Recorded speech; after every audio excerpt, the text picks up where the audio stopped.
Good afternoon, good evening, good morning, wherever you are, and welcome to NerdTube. We are talking football, aka soccer, to my American friends out there. Just waiting for my partner in crime in Bossman to join me because he usually does when it comes to these shows. Now, we are talking about the whole week in football because, as many of you know, the week began on Monday, and on Monday, the England national team were playing.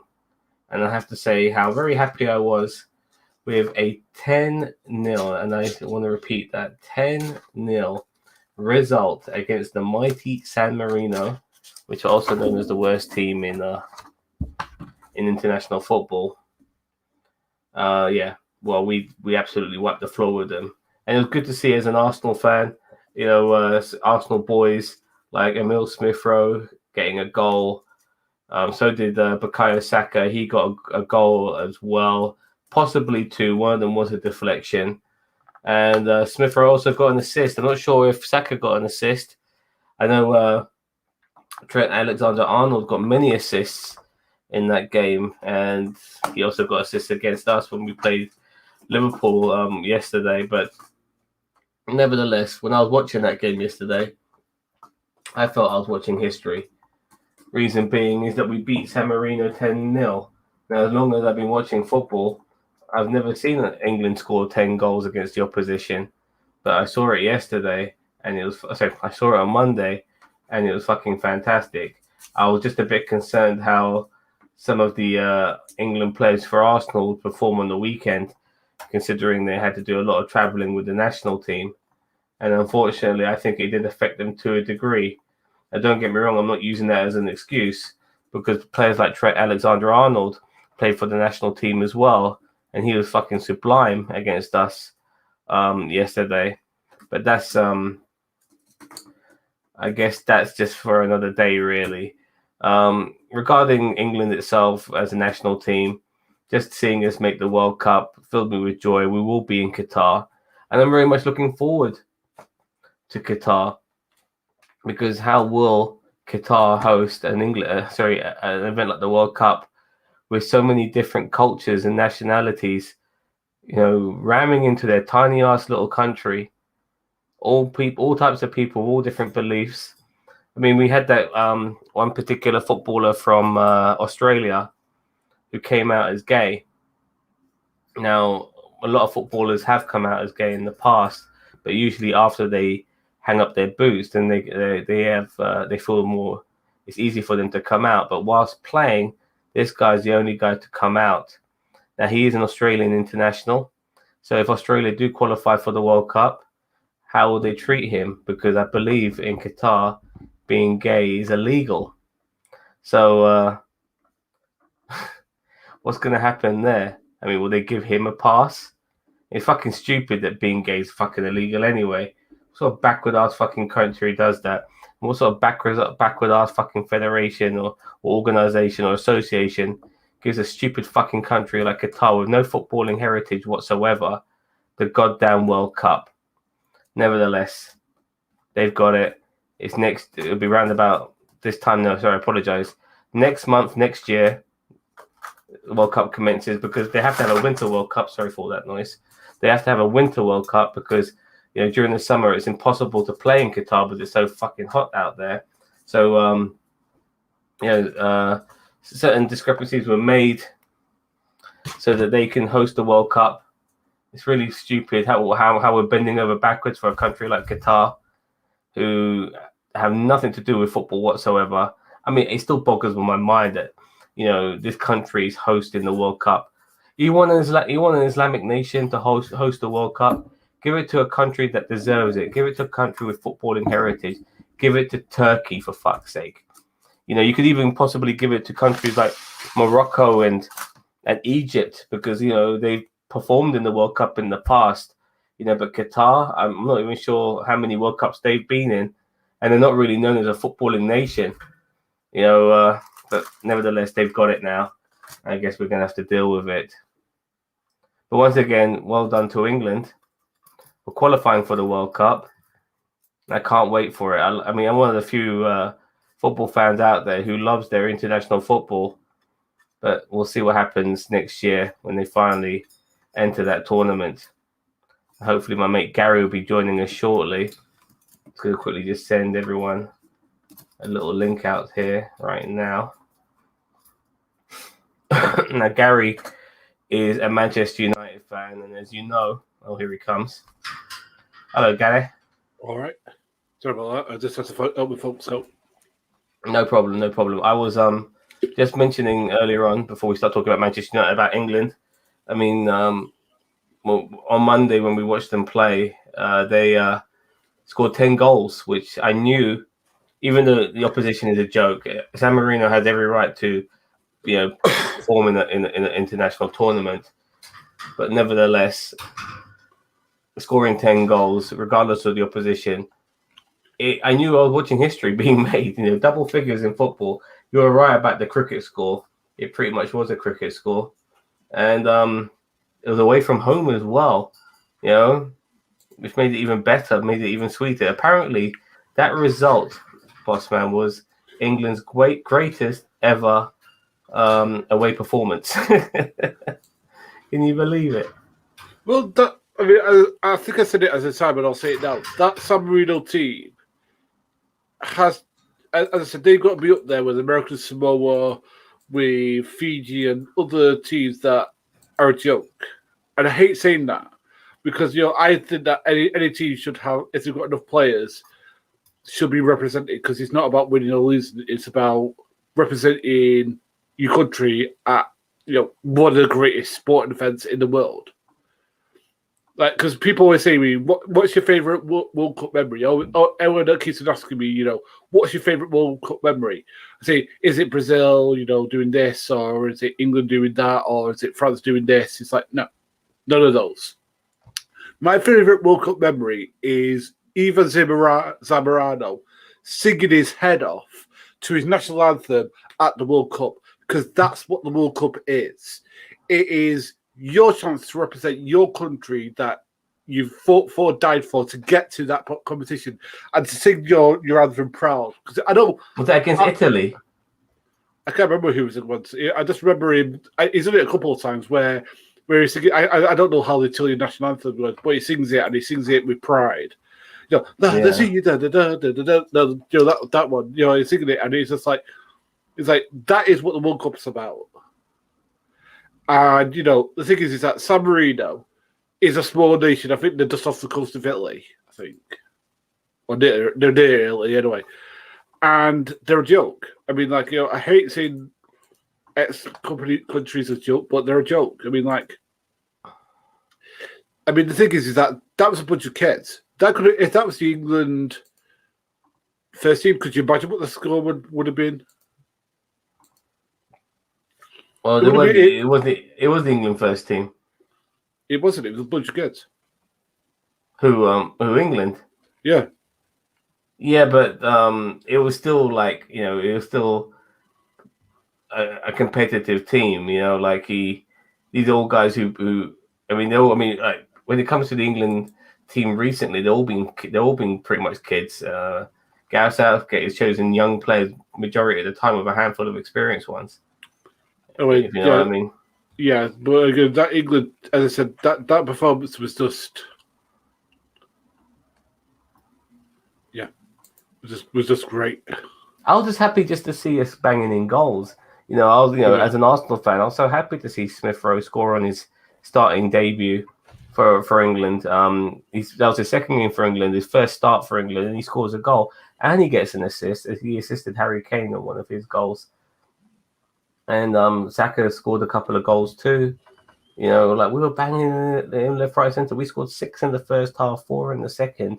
I mean, that's it was just amazing, and you could see there was this San Marino is a tiny ass country, and you can see the capitulation as we were banging in goals against them. And I thought the third goal we scored against them was unfair because the guy put his hand up for an offside, but because he put his hand up and the ball hit his hand, it became a penalty, even though the ball was not going anywhere near the fucking goal.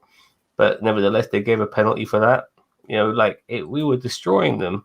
And the size difference as well. not one of their centre halves was as tall as our players. We were beating them in the air all the fucking time. That's why it was so easy for Maguire to score with his head. I think Harry Kane scored with his head. We're bringing people like how Tammy Abrahams was able to hold up the ball and bring it down and turn and shoot. All these things. Even fucking Saka scored with his head. And what's his name? Tyrone Mings. We scored a lot of headed goals in that game. So yeah.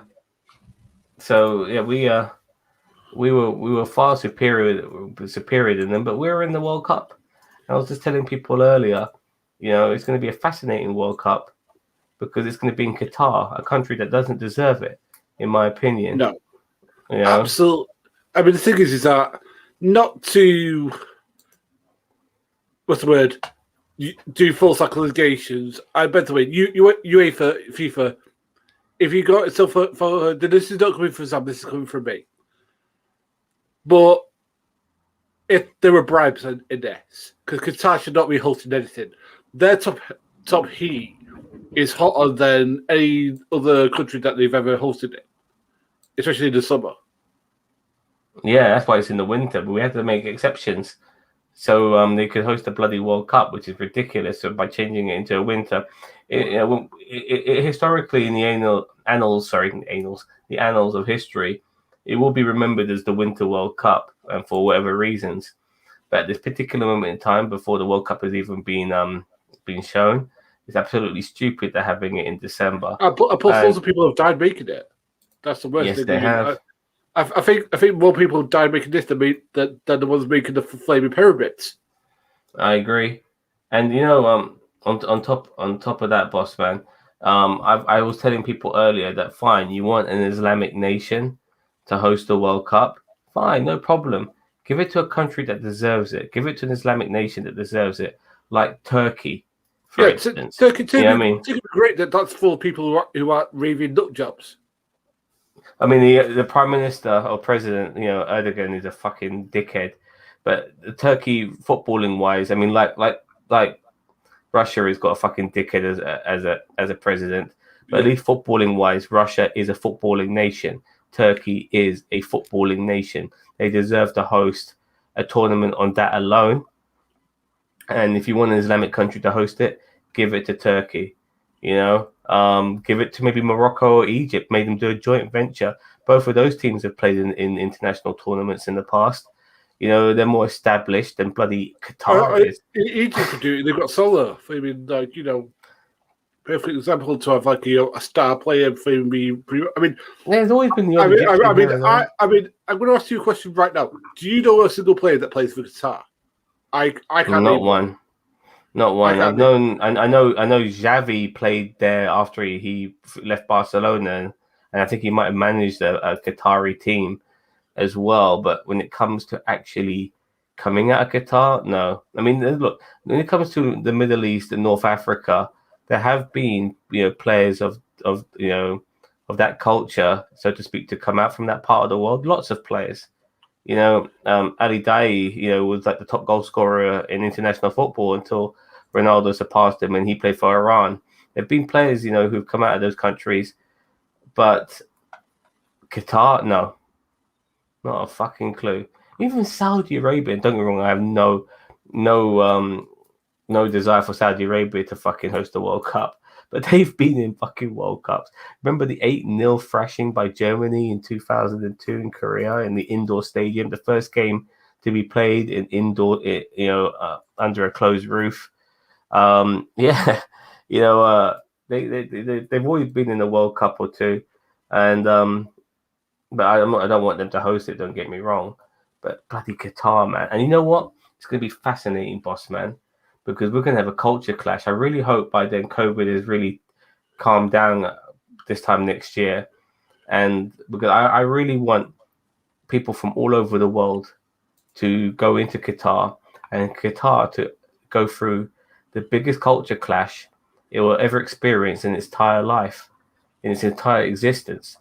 Because when you've got like 32 nations, 32 different nationalities, all in there, all these, every time you see a World Cup, you see all these fucking fit birds, all these beautiful girls from all over the world. You know, they're like the hottest of the hottest women. You know, and they're all coming in. You think they're going to be all fucking covering themselves up? No, they're going to be scantily clad. You're going to have people pissing in their fountains, and there'll be people fucking in the streets. Yeah, it's going to be. I mean, the thing is that the thing that's going to be the worst is that England fans, if you misbehave in this country, you might have your head cut off. Well, there's going to be a lot of people who are going to be misbehaving in that country, and look, I don't expect, like, look, if people are just doing things on their own, like, I don't find holding hands and kissing in public to be worthy of being arrested. But if people start fucking, but that shit might happen, unfortunately, and I don't agree with it. At the same time, if you start fucking with the locals, like, if you start, like, some guy with a hat, who owns a little, like, shawarma stand or whatever, you start fucking with him, then you deserve what you get. Well, they've got to change them. I'm sorry, but, like, if you're invited to somebody's house and they've got certain rules and you start fucking about, they're going to tell you to either get the fuck out or they're going to kick you out. Yeah, I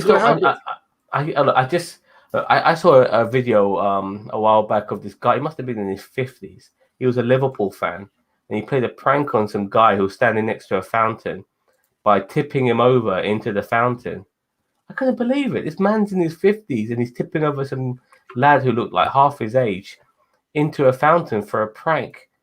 And this guy could have had his money. He could have had his electronics in his phone in his pocket and all that sort of shit. I can just see stupid football fans doing stuff like that, fucking with the locals. And that's what concerns me to a degree. At the same time, I'm worried about what sort of activities could get you fucked over in Qatar. I believe alcohol's illegal in Qatar, and that's going to be interesting to see. As I said, the thing is, if England fans act the same way they do everywhere else, somebody's going to get their head or hands cut off. And maybe that will make them behave. I know people go say, "How dare you come on this parallelism?" I'm sorry, you're an adult. Act like it. Well, but these other things are like you get all these fit birds from Latin America coming around with their fucking tits hanging out and shit like that. I mean, how the fuck are the Qataris gonna handle that shit? Probably get hard-ons. No, but like they're not used to seeing scantily clad women. All their women are covered up from head to toe. Yeah, I know that. Me and you, we both know that. But nevertheless, the reality of it is that it's going to be very unusual for them. It's going to be really interesting to see how all of this pulls on. Their airports are going to be busier than ever. For, like I said, for a whole month, that country is going to be busy. Going to have so many people from so many parts of the world. And it's a small ass country as well, by the way. Qatar's not a big country; it's tiny. And well, that's why I'm surprised it's Qatar, not like, let's say, for example, the United Arab Emirates, which is a lot bigger country with a lot more money in it. Yeah, that's better. As I said, but as I said, I'm looking forward to the World Cup. Just so, I just want to see some downcast England fan fuck up so badly that he gets his hands cut off on thread to do it, and then Boris Johnson has got to go on and say, I suppose I just see them have to negotiate that shit because maybe somebody will actually get the bright hike of air, making them behave. It's also like this is going to be set a precedent for other Middle Eastern or North African and Islamic countries in general. Will people ever want to host a World Cup there again if Qatar doesn't set a good sort of standard and that they are welcoming to other cultures and other beliefs and how other people behave? Because they're going to have to be. Because if they don't, then nobody will want to. This will set the bar. Because if, for argument's sake, let's just say they have a World Cup in United Arab Emirates, well, people might not want to go after what they've seen in Qatar. If it doesn't work out too well in Qatar, so it's going to be interesting to see how well that happens. But you know what? We can talk about that as it gets a bit closer. It's not until next year. I think it's about time we get onto the Premier League. So Agreed. let's just start. Let's. I'm just gonna get some Premier League I mean, information. do you want to start off with your team or do you want to start with mine? I think we're gonna have to start off with the biggest news of the lot, and that is We'll talk about your team first because I'm going to have to go on a bit of a rant here. So, because your team got beat 4-0 by Liverpool, which again isn't any great shape because Liverpool are a really, really good team, but I'm not saying you're mediocre, but you're not that level yet. Well, look, I get a bit pissed off with a lot of with a lot of Arsenal fans because a lot of Arsenal fans. When I watch AFTV now, there's two channels. There's a handful of channels I watch. There's Arsenal Fan TV, and there's also League Gunner, and they're both polar opposites of each other. Now, don't get me wrong; they try to keep it real on Arsenal Fan TV, but at the same time, there's a lot of delusion. You got certain people on that show who try to polish turds. Really think that we might have a chance against certain teams. For me, playing Liverpool was the test. If we beat Liverpool, why is that the test? Because we were right. Sam, right. I'm your friend, so I'm going to say this: you delude. If you think you're going to beat Liverpool, you're deluding yourself. No. I never said we were going to beat Liverpool. For me, it was the test because we were on a 10 unbeaten, not 10 win, 10 unbeaten streak. Yeah. After we lost against Brentford, Man City, and Chelsea, we were losing matches left. We were winning and drawing matches after that. So, how far of a corner have we turned? Even if we lost, say, maybe 2-1, I could think to ourselves, okay, it's not too bad. Yeah.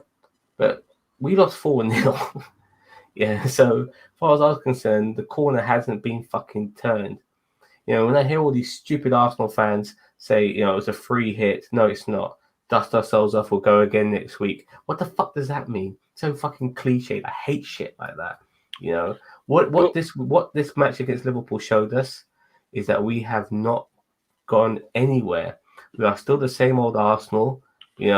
Always leeching, pretending that we've gone somewhere because we win a few games here and there. But in the reality is we're kind of still stuck in this fucking rut. It's fucking ridiculous. The thing is that you're a top 5-6 side. But the thing is that Liverpool, City, Chelsea, they're better than you are. And I hate to be the one guy who tells you that. And again, and that's not me being nasty to you. That's not me being like I want to have a go at Arsenal. It's just being real. By the way, United are the same thinking that again, the team they got isn't good enough to beat those top 3 sides and be better than they are. They're just better than we are. They're better coached. They're better. They're better. What's the word? They're better organized. They're better. Better owners, I guess. Better owners. Better players. They're just better than you are. And again, that is not me having to go because I don't like Arsenal. That's just me being real. That's just a reality. That again, Liverpool are in the mix for winning the league. If they had drawn as many matches as they did, they'd be leading. But Chelsea have won a lot of their matches. They've only lost 1. They've drawn 2. That's what you get. Yeah. Well, Chelsea have only conceded 4 fucking goals this entire season. We conceded 4 goals against Liverpool yesterday. Look, I was never. I needed to yesterday. I needed to be made a believer. Oh, Cyber Red Jim. At least it's not as bad as Man United performance. Yeah, we're going to get onto that, mate. We're going to get into that in a minute. But I just want to say, regarding our game against Liverpool, I just needed to know how far we had come as a football team. We've got a brand new defense now, including goalkeeper. Ramsdale's in goal.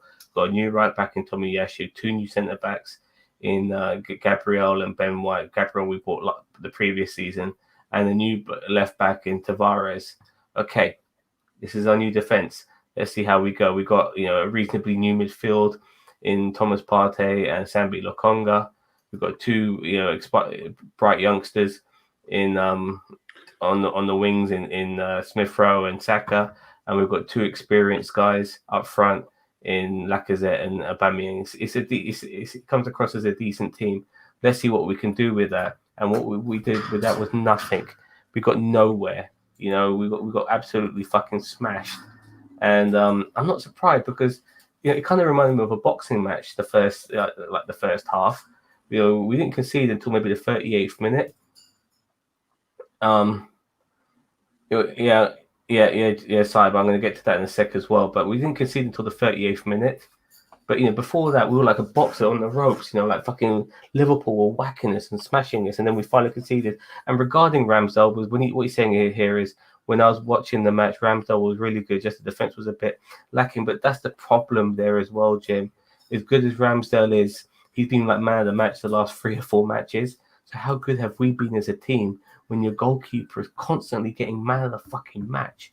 You know what I mean? That should be good, because the thing is that what you've needed is that David Seaman, stalwart goalkeeper at the back, because then you can build the defence around him. Because the thing is that what you should do, again, being a United fan, I'm going to tell an Arsenal fan what you should do. But the way that Arsenal set up their defences in the past was have a good back four, with the captain who organised the back. And the thing is that whether it be Tony Adams or whoever it was, that was your strength, that they could pass it out and get you on the counter attack. Thing is that the defence you got at the moment, I don't know if they're capable at the moment, because I think they're very young. I think there may be one they'll be capable of that, but I think it's going to take them a couple of seasons to mature. I just wanted this not to look. We've been smashed by Liverpool even before we made these changes. We were always getting smashed by Liverpool, and we got smashed by Liverpool again. It's like, come on. I mean, last week or so, before the international break, West Ham, they got a result against Liverpool. Prior to that, Brighton got a 3-3 draw. Not Brighton. Brentford got a 3-3 draw. Brighton went away to Anfield this season and got a 1-1 draw, and I think they beat them last season 2-1. I mean, for fuck's sake, Liverpool are not impossible to beat. But watching Liverpool yesterday, they were far ahead, far above Arsenal. They were way more the superior team in every aspect. You could see how good Liverpool were, and to even consider, and it made me, I got pissed off with myself. It made me think that we had a fucking chance against them, or believe that we could have a chance against them, was delusional for sure. But for me, as I said before, it was the test, and we failed that test. Absolutely failed that fucking test. I'm going to ask a question though. So, do you think Arteta is the man to lead you? No way. Arteta's never been the guy to lead us, because I don't think that first 11 is too bad. I think Aubameyang's finished, in my opinion, and Lacazette. I don't know what we can do with him anymore. What we needed. If we had one player we really needed, it was like someone like an Olivier Giroud, someone who's like 6'4", brick shit house up front, somebody who can hold the ball up, because we were too busy trying to play the ball out from the back, and it cost us because the pressing of Liverpool is insanely good, and so we're trying to pass the ball out from the back when really we just need to hoof it forward from Ramsdale to a guy who's 6'4" up front, who can hold the ball down and then bring people in like Lacazette, bring people in like Smith Rowe and Saka into play, maybe Sambi Lokonga as well, or Partey. Bring them in and build our attack that way. But no, we tried to pass it out the back, and we got found wanting on several occasions. It was like it was really, really stressful. It really was. And we're just not good enough. Like when we play Chelsea and Man City again, we're going to get our asses whipped. We haven't played West Ham yet. We're going to get our asses fucking whipped. I mean, even Wolves are not doing too badly this season. I mean, people have forgotten about Wolves a little bit. They're 6th. Brighton have kind of fallen down the league a little bit. They're below you guys and in 9th. Crystal Palace are climbing, surprisingly. Tottenham are now 1 point behind us after winning against Leeds today. So it was a fucking. I mean, look at Chelsea, man. I was on Lee Gunner's channel the other day, and I told Lee that we're so fixated over Tottenham because they're our local rivals in London, but they're not the London rivals anymore. The London rivals is Chelsea. We might be the third biggest club in the country, but that shit like that is so irrelevant. It really is. It's totally irrelevant because right now Chelsea are the bigger club because they're fucking winning trophies left, right, and centre. And when it comes to our region, the whole region of London, the city of London, the southeast of England, Chelsea are killing it, absolutely killing it because they're winning trophies all the fucking time. They have a blip season, they rectify it the next season. They usually win a Premier League or a Champions League or something. What do Arsenal do? We win a FA Cup once every 3 fucking years, if we're lucky. It's ridiculous. And we're so, like I said before, we're so fixated on Tottenham when we should be focusing on Chelsea.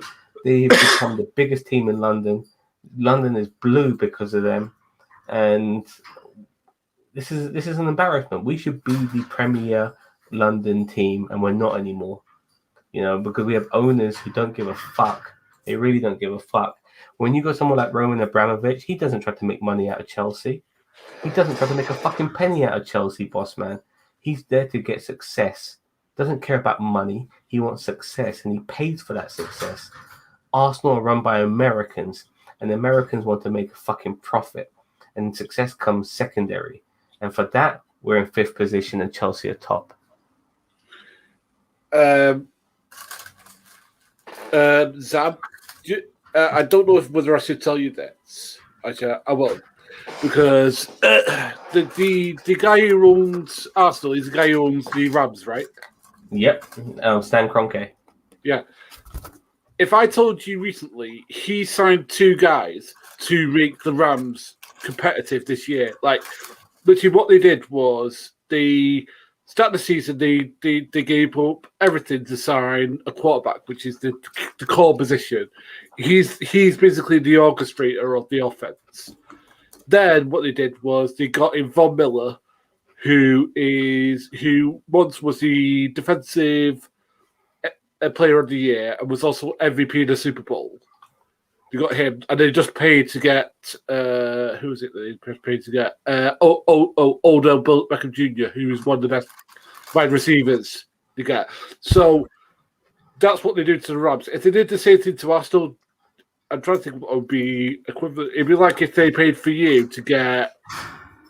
I don't know, I'm trying to think of a guy like to get Messi, get like Ronaldo, get a top flight player like a Neymar or a Mbappe or something like that. Yeah. So basically, it looks like he's willing to invest when it's an American team, but when it's your team, it seems like he's not willing to invest, and I don't know what the difference is. Well, just going on to Stan Kroenke and the LA Rams, he had the LA Rams in the Super Bowl maybe 2 seasons ago. Yeah.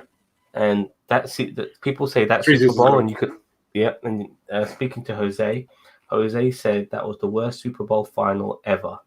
Yeah, and that's not surprising because it's Stan Kroenke. All of Stan Kroenke's teams are failures. All of them: Denver Nuggets, LA Rams, his fucking all. Getting to the Super Bowl isn't that easy. No, but the point is that Arsenal have won an FA Cup or 2 or maybe 3 under Stan Kroenke. So what I'm trying to say is that all his teams are failures, but the most successful team he owns is Arsenal, and we're shit. We're shit beyond belief. He wins nothing with his other teams. Nothing. Getting to a Super Bowl final and winning one is two totally different things. He didn't win the Super Bowl with the Rams. He's a stereotypical billionaire. You can't trust him. When he bought the Rams, they were the St. Louis Rams. He told the people of St. Louis he wasn't going to move the team to Los Angeles because rumors were that he was going to move the team to Los Angeles. He told them in the town hall he wasn't moving the team. And you know what he did? He moved the fucking team, and now they're the LA Rams. This is our owner. He has actually said on the record that when he buys a team, he's not looking to make a profit. He's not looking to win trophies. I mean, that's nice. It's not like he doesn't want that to happen. But all he cares about is ticket sales and merchandise sales and television rights. With Arsenal, obviously it's a little bit different because we have relegation in this country.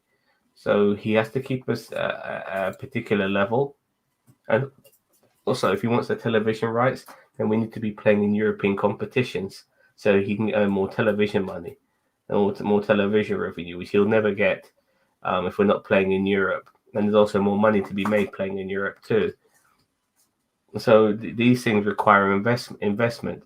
As soon as Dan Kroenke bought Arsenal, we've been going this way, slowly but surely this way. You know, he had a shield. He had a shield in Arsene Wenger, who really pissed me off because Arsene Wenger, instead of speaking out like people like what's his face did, Rafael Benitez did when he was at Newcastle, instead of speaking out and saying how bad the owners are, he was playing ball with the owners. You know, he would keep putting the owners on side, and someone like Arsene Wenger got so much clout. I'm surprised he didn't play. He wasn't being on the side of the fans, which is one of the reasons why I don't like Wenger anymore, because he was never with the fans. He was with the owners, and that really upset me. So, yeah, the Kroenkes are the worst thing to happen to Arsenal. We're not going anywhere under them. And we under their tenure, we've got Mikel Arteta as our manager. I think an experienced coach could do really well with this team, this current team right now. But we don't have an experienced coach, do we? You know, this is Mikel Arteta's first job. He's learning on the fucking job. It's ridiculous. Mm-hmm. Sorry for ranting. It's all right. I'm about to go on one in a minute, so don't worry about it. Well, let's go on to your team. Do we have to? Now, Watford, you were playing away at home to Watford, and you were already 2-0 down at half time. You gave away 2 penalties, by the way, as well. God damn it, Dak! Stop it! My bloody bird! You gave away 2 penalties at half in the first half. One of the penalty actually got retaken because but David De Gea saved the first one, got retaken, and David De Gea saved the second one, and yet you still ended up losing 4-1 to bloody Watford, a team that it's not doing too well in the Premier League. They're 16th in the fucking league, you know, and you lost to them, and you're losing a lot of matches now. You know, you've only won 1 game in 7. Which is ridiculous for a team like Manchester United. And you could tell Ole Solskjaer knew when you lost that game, it was game over for him. And it's a shame, really, because you always want to see a former player come back as a manager and succeed. I mean, that's the dream. But that dream turned into a nightmare. And now it's all about finding the right successor. Because Solskjaer was a stopgap. Remember that he was an interim manager brought in after Jose. But now you need a guy who is going to tick many boxes. You need a winner, and you need a modern day manager at the same time. You lost out on Conte when you had the chance. He would have been the perfect fit for you guys. But he's now gone to Tottenham. So that's left you with no options at the moment. Possibly Zidane, but Zidane can't speak English. And you're now stuck with Michael Carrick and Darren Fletcher. How do you feel? Right. So yesterday was a humiliation. Let's not say it because again, like the thing is that sometimes you'll get because Watford aren't that bad a side because they beat you, for example. So I think they get up, for the bigger sides. They're a bit like. Well, we haven't played them this season, but. Well, I thought they beat you. No, actually, no. That was Brentford, wasn't it? That was Brentford we lost to, yeah. Yeah, sorry about that. Yeah, so so obviously Watford get up for them, and they're taught by the coached by Ranieri, who's good at getting smaller size up for beating the top 6. Right, that. I understand. What I don't understand is 4-1. Because the thing is that it looks like they weren't even trying, and the thing is that if only lost the dressing room, which it sounds like he did, then he should have got because he should have gone after the Liverpool result. Yeah, of course he should have. He should have gone after the City result. He didn't. After you got beaten 6-1 by Spurs. But at no, I home. mean, yeah. The thing is that they get to putting it off to the point that the players just went. The players stopped playing for him, and I hate using the word they stopped playing for him. But the thing is, if you don't believe in your manager and what he's doing, and the team is putting out there, you're not going to play for him because the thing is, it was very obvious that Van der Beek, or what his name is, should be on the field. He's one of the best players that we got. I think it's Jadon Sancho. We played all this money for him. We hardly ever play the fucker. I know he's got to adapt to the Premier League, but how's he going to adapt to the Premier League when he's on the bloody bench half the fucking time? I agree regarding Van der Beek. Like, you've had Bruno Fernandes, in my opinion, has been very poor this season. And I think Van der Beek deserves a chance ahead of him, at least 3 or 4 games. And Jadon Sancho, we paid all this money for him, and he's on he's around the bench most of the time. I mean, like, come on. I mean, the thing is that we should have him out there so at least he gets the pace of the Premier League. Because, again, German football and English football are played at 2 different paces. He's got to learn the pace of the English Premier League. And that's the problem that we have with him at the moment, is that we're not giving him enough exposure to the pace of the Premier League. And the thing is that he can't do what he usually does because, A, we play him on the wrong wing. Because I hate all this, we have to play him on the opposite wing fucking ideology. He's a right winger. He's been played on the right wing. Yeah, I agree. The thing is that we're not getting production out of him is because we're not putting him in a position to succeed. That's why I was too defensive. We're the way that we put out. I mean, I think it was like last week. I think it was when we lost to City. I mean, I think we looked at that where it was literally like all 7 players. Their average position was behind the halfway line. When the whole point of your game is you're supposed to be wanting to score a goal, and when no attacking player was an average position was at least there. I mean, look, if we attacked and we got beat, do you know what? I could at least live with that. But they won't even do that. They got beat while playing defensive, and that's not how we should be playing. We United, we should be attacking, willing, because that's how we won in the past. Is that we would out stamina people. Is that we would beat them into submission, and then like at the very last minute we'd get a goal. Because the thing is, we spent like the last half an hour tiring out the defense, so the defenders were knackered, and we'd sneak a goal somewhere. That's what United were really good at. No, we don't do that. We don't. Even though we've got the players to play like that. And you asked me who should be the manager. Me and my friends have been talking about this, and I think, and we all agree about who it should be. Where we can get this guy, I don't know, is Van T, who manages Ajax. Because he got Ajax, a team full of like Premier League cast-offs within one kick of the Premier. Yeah, Ten Hag. So yeah, Ten Hag. Sorry, who was in one kick of getting to the Champions League finals with Premier League cast-offs. Could you imagine what he could do with the team that we have?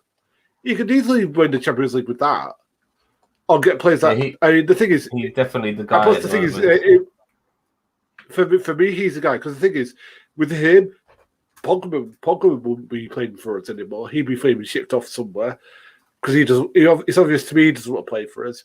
And we get a lot of the dead weight that doesn't want to play for us. I can't believe that as a United fan, I'm saying that players don't want to play for us. But it's obvious to me he doesn't want to play for us.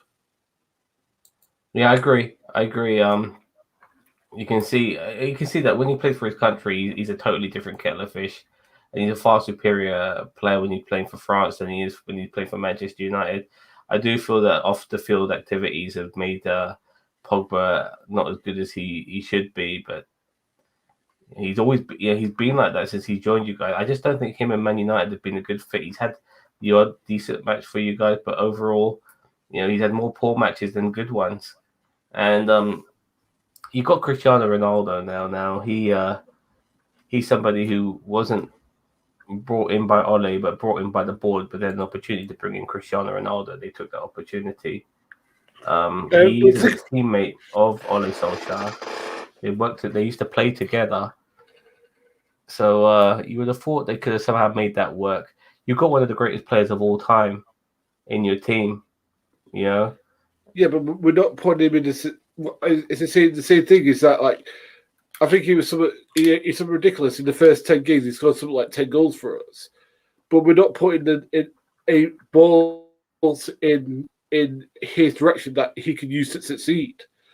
Because the thing is that like because again, any player looks shit if you don't give him enough service or enough balls in the places that they use to succeed. The thing that Ronaldo needs is that he needs to be given the ball like just outside the box or just near the box so he can do what he does and make opportunities for himself, because that's the sort of player he is. He's the sort of ball player that you can, like a Messi, that you can give him a ball just outside the box so he can turn with it, run, and get a shot off or get an assist off. That is what he's really good at. He's not really good at getting the ball at the halfway line and doing a Maradona flaming slam. He maybe get one goal that way. He's not going to get 10 or 20 goals that way. No player in the history of the game is going to get 10 or 20 goals that way. How long is Varane that for, by the way? Varane? I'm not sure. Because in my opinion, you're missing him desperately in your defence. I don't think he's been that great for Man United regardless, but you are missing him. But yeah, as I said, Ollie looked into the role because the thing is, he didn't work at Cardiff, and I blame Cardiff for that. I don't blame him. Because again, Cardiff had a really, really good got them manager. Relegated. Yeah, but they've got a terrible owner, by the way. Yeah, but Cardiff had a really good owner, manager who was getting wins, like 2-1s over like mid-table teams, was doing there pretty well.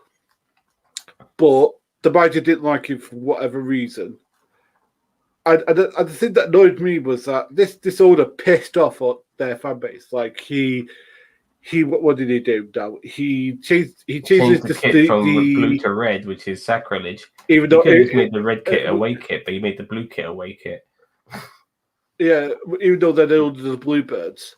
Yeah, the Bluebirds, for fuck's sake. Yeah. And the thing is that Ollie tried to do his best, but again, he's not a great man manager. And the thing is, what United did was take him from Malmo and say, right, you're our stopgap. I did really well because players who played under him said, he was really good at galvanizers and stuff like that. But the thing is that we stuck with it.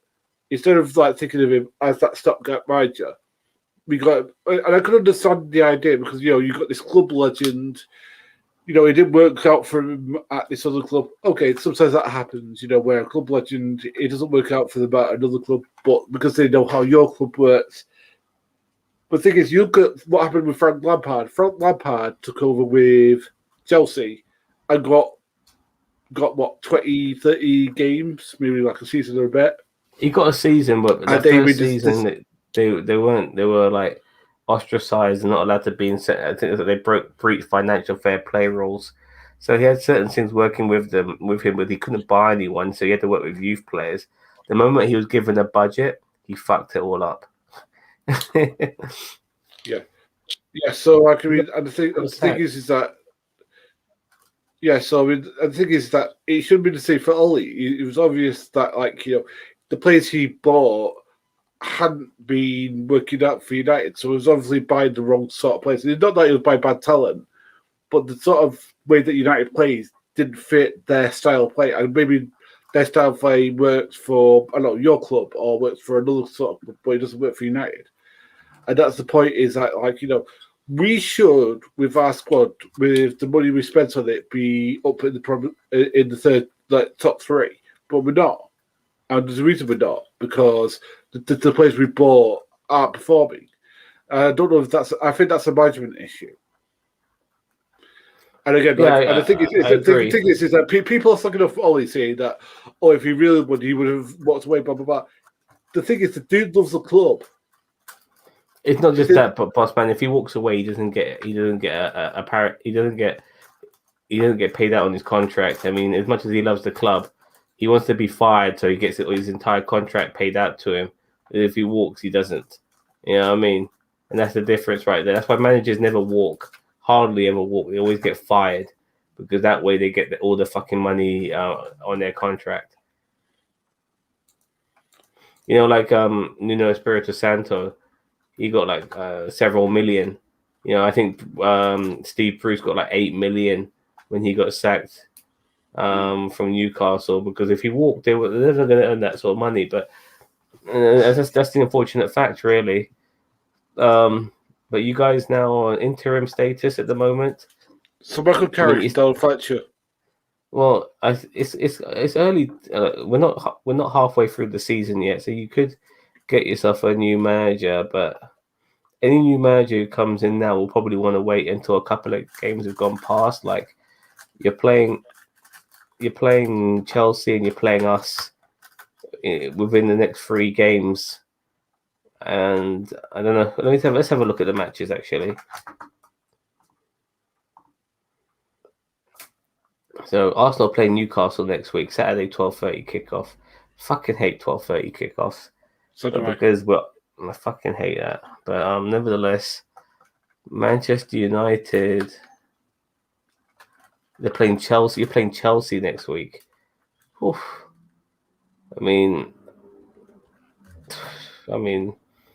you're playing Chelsea away from home. It's gonna be a tough match. And then the following week, you're playing us. Not bad, isn't it? Yeah, so that's not going to be easy. And then after that, you got Palace, so it gets a bit easier after that at home. Norwich City gets a bit easier again. Going into the Christmas break, bring it Brentford. So you got some easier matches after that. Like any new manager who comes in or want to come in after the Arsenal game. So he comes in. He's got Norwich City, and that should be 3 points, regardless of how bad your form is. Brentford are not doing. Have lost their mojo a little bit. That should be another 3 points, in my opinion. Crystal Palace. I think I saw Brighton. Into the Christmas period. You got. If United could pick up like 9 to 12 points in this period, they'll be looking at maybe Europa League, but I can't see us getting any further than that. Yeah, you've got a lot of look at Burnley over Christmas period. You're playing Newcastle, Burnley, and Wolves. That's 9 points. I mean, you got a lot of easy games after you play Chelsea and us. Yeah, I can see Chelsea kicking their ass, to be honest with you. The way we're playing. The strangest things have happened. That's the good thing about football.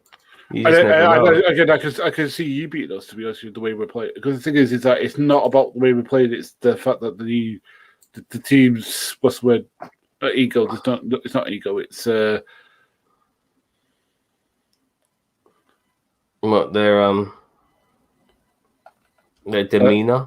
The attitude and stuff like that. Because again, if the players, if their confidence has taken a crushing after everything that's going on, then like I think we're anybody's at the moment. And again, it hits me to say that, but again, the thing is that despite whatever problems you got with Arsenal, you can still win games because like Arteta hasn't completely shit the bed with you yet. Whereas Ollie did, unfortunately. I'm waiting too long. The difference between us and you is that you guys are losing to anybody, and we are beating the shittier teams, who would usually be beneath us in the Premier League. That's why I can see you beat United. Because we are beneath you. Yeah, but it is a rivalry, Does it matter? Yeah, look, I'll hold my bets out. Let me just quickly have a quick look at who Arsenal are playing before we play you. So we already played Watford, didn't we? We won 1-0 against them. So you played Newcastle. I think you'll win that easily. Yeah, we should hopefully. Under Eddie Howe now, Newcastle. So Eddie Howe's a good manager, but even I think that he'll. This is a good game, by the way. Manchester City versus West Ham. That's a really good game.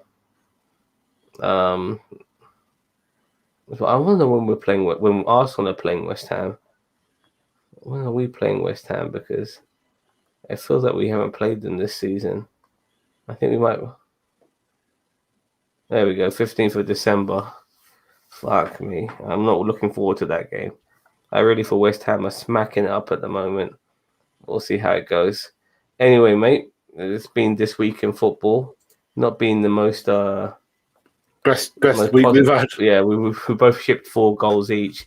At least you scored one, we didn't. And you still got Cristiano Ronaldo. I would love to have him on our team. We got shitty Aubameyang, who hasn't been the same since he signed a new contract, and Lacazette, who is a very hot and cold striker. We haven't got any consistency. Another problem with Mikel Arteta is that we got players like William Saliba, we've got players like Matteo Guendouzi, Gabriel Martinelli. We've got these great players who are young players, and they're not getting a chance. Like Matteo Guendouzi shits the bed a little bit. We get rid of him. William Saliba was an Emery signing. We get rid of him. Martinelli, for some reason, Arteta is quite cold on him. And Martinelli, obviously, was so good under Emery, so fucking good under Emery. He never gets to run the games under Arteta, and it really worries me that these great youth players, all 3 of these players could be world-class players in my opinion, all 3 of them, and yet under Arteta they're not getting a fucking look in. Whilst Emile Smith-Rowe and Saka are getting look-ins, and even when they play shit, they still get there's nobody really challenging on the wings. We only got Pepe. There's nobody else really. Like Martinelli's a striker. He gets put on the wing sometimes, and he'll come in on the 86th minute or something like that. How's he supposed to change the game at that particular period? It's fucking ridiculous. It's really annoying. It's really annoying when you see these great young players and some of them are getting a chance under Arteta and the rest ain't. Excuse me, but that's how it goes. I am tired, yeah, mate. But yeah, I think we're done here. We've been speaking about this shit for about an hour. Got some matches next week. You're playing Chelsea. We're playing Newcastle. No more international football until next year, which will be some friendlies. And I'm not a fan of friendlies. International. I like my international football to be competitive. In every aspect, you can't get competitive in friendlies, and that's what pisses me off about them. But nevertheless, more games to come, and we've also got more other stuff to talk about on NerdTube when it comes to non-football related stuff, like certain television shows and movies that'll be coming out in the next few days. So keep an eye out for that, everybody. Whether it be He-Man, Hawkeye, Arcane, League of Legends, Star Trek Discovery, and some wrestling content as well this week. Myself and possibly Bossman on a few of those shows will be there talking about it. Sorry, that's my bird. I do apologize. All right, Bossman, you got anything more to add? Just United fans don't hate on Ollie. He was given he did the best job he's called. He's just I don't think he's the best manager. There you go. That's what I think. It's a shame, really. I mean, look, do you think actually before we end, do you think someone like Frank Lampard will no longer be looked on as a Chelsea legend? Hello, Bandits. Do you think? No, he's the greatest. He's their greatest ever goal scorer. Is he? He's a midfielder. Yeah. He's the greatest ever goal scorer. Yeah, Ole is sacked. Yeah. No, I never knew that. Yeah, he beat the record, which was done. Yeah, he's the greatest. Frank Lampard is their greatest ever goal scorer. Look it up. Oh, I will look at that. But yeah, I still think Frank Lampard's football legend status, I think, is still intact. But Ole Solskjaer was at Man United for a long time, and I think, unfortunately, for a lot of modern day Man United fans, he'll be more remembered as the manager than he will be as the great player he once was. I mean, the guy won the Champions League. With Solskjaer has won it. There's a distant memory now. It's a bit like Zidane. Zidane is, in my opinion, in the top 10 greatest ever footballers of all time, and a lot of people remember him for the fucking headbutt. You know, I'll be working 42 hours tomorrow, by the way, Bandit. 42 fucking hours. He's all up into my work. Yes, I bought many things already, Bandit. I bought myself a drone. I bought myself a couple of jackets. Actually, let me remind myself what I bought. Let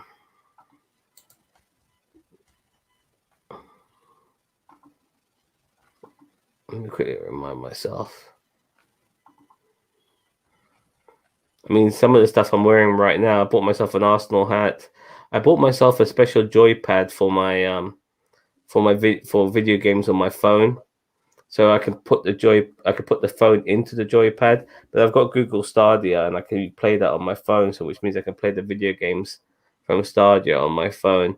I bought so many shirts as well, by the way, so many shirts. But it's not really to do with mini fridge. I came close to buying one. I came very close to buying one, but I changed my mind. It's like 40 quid. I just didn't think it was worth it. No waterbed. I think waterbeds suck. You know, that's just my opinion. Not for me. It's too wobbly, you know. But yeah, I have bought myself a drone. You know, I'll quickly show it to you actually. What I bought. This drone.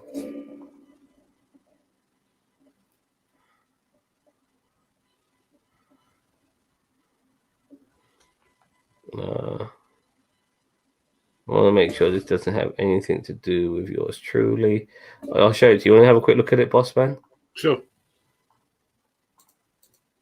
It was like 30 quid. I thought, you know what, I'll buy that. It's only 30 quid.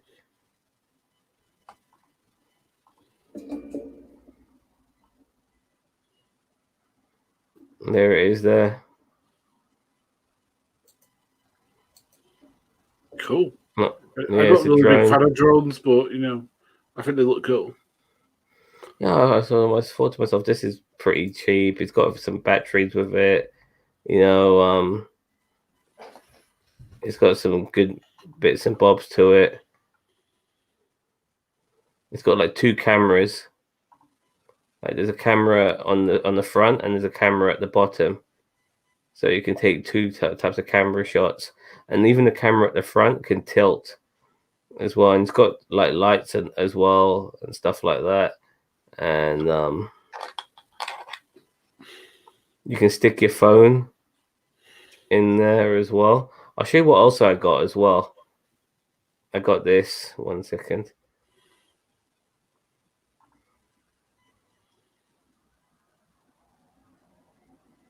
Look at that. Bloody hell. So you can play like games on your phone. It's all right, isn't it? Yeah. By the way, in private chat, I put up the Chelsea records.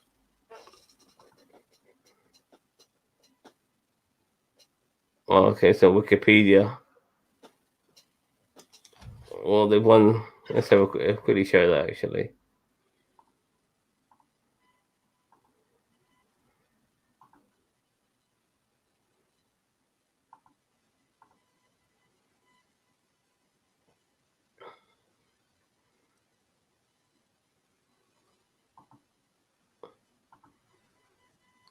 So, with Chelsea, list of Chelsea's records.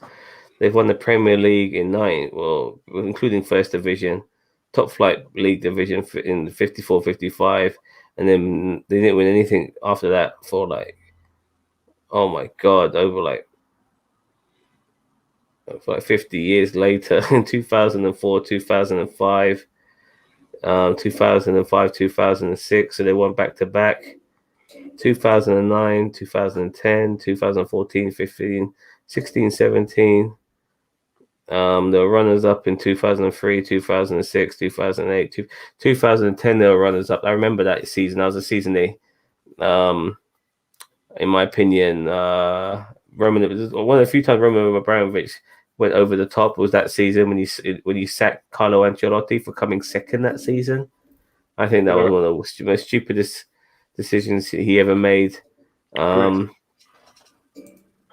won the FA Cup. There's nothing about mentioning about the League Cup here. They won the FA Cup. Like most after when did they won it in 1999, 2000, 2006, 2008, 2000. So 2007, 2009, 2010, 2012. Wow, they won it so many times. 2018. They were runner up in 2021. Or was it 20? Oh no, so that was against Leicester. In 2019, 2020, that was against us. We beat him that season. Charity Shield.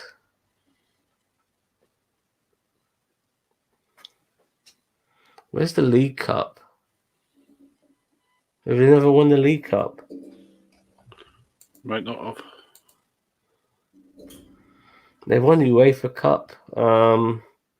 Remember 2019 they beat us.